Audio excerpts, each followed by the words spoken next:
बानो कुद्सिया कहती हैं कि मर्द की सच्ची मोहब्बत की हकदार सिर्फ और सिर्फ वही औरत बनती है जो खुद को मर्द के हिसार में दे देती है। यानी जिस बात से वो मना कर दे वो मना हो जाए, जिस जगह जाने से वो रोक दे वो रुक जाए।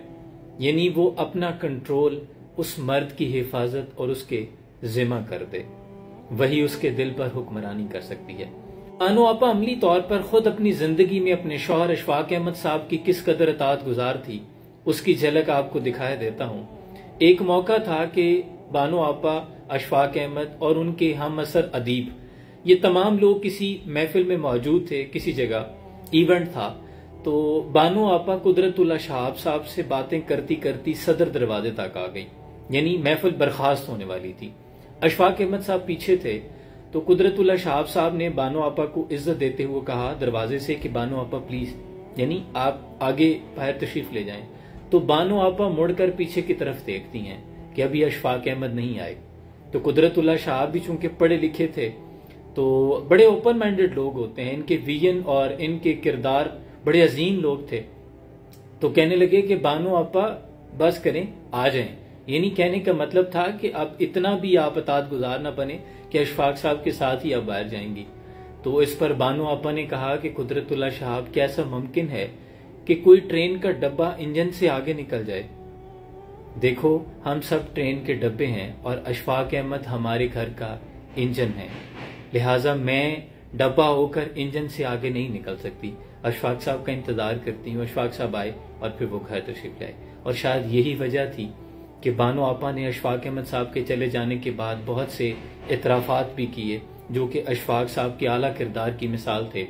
और बानो कुद्सिया ने ये वसीयत भी फरमाई कि मेरे मर जाने के बाद मुझे अशफाक अहमद साहब के कदमों वाली साइड पर पैरों के करीब दफनाया जाए, ये मेरी ख्वाहिश है। तो दौर हाजिर की खवातीन के लिए ये बहुत बड़ी मिसाल है कि अपने शौहर की इताअत गुजार होना ये कोई दकियानुसी बात नहीं है। ये तो फरमाने मुस्तफ़ा सल्लल्लाहु अलैहि वसल्लम है कि खुश नसीब हैं वो खवातीन जो अपने शौहरों की प्यारियां हैं, जिन पे उनके शौहर राजी हैं।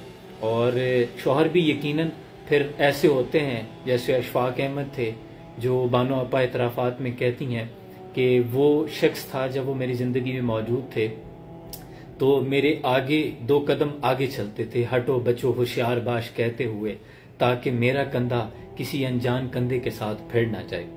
तो ये एक गैरतमंद मर्द की अलामत होती है। यकीनन जब कोई औरत अपने आप को अपने शौहर के सुपुर्द कर देती है तो जो गैरतमंद मर्द हुआ करते हैं वो फिर उसके तमाम नानो नुफ्के का भी जिम्मेदार होते हैं और उसकी इज्जत आबरू के भी मुहाफिज होते हैं।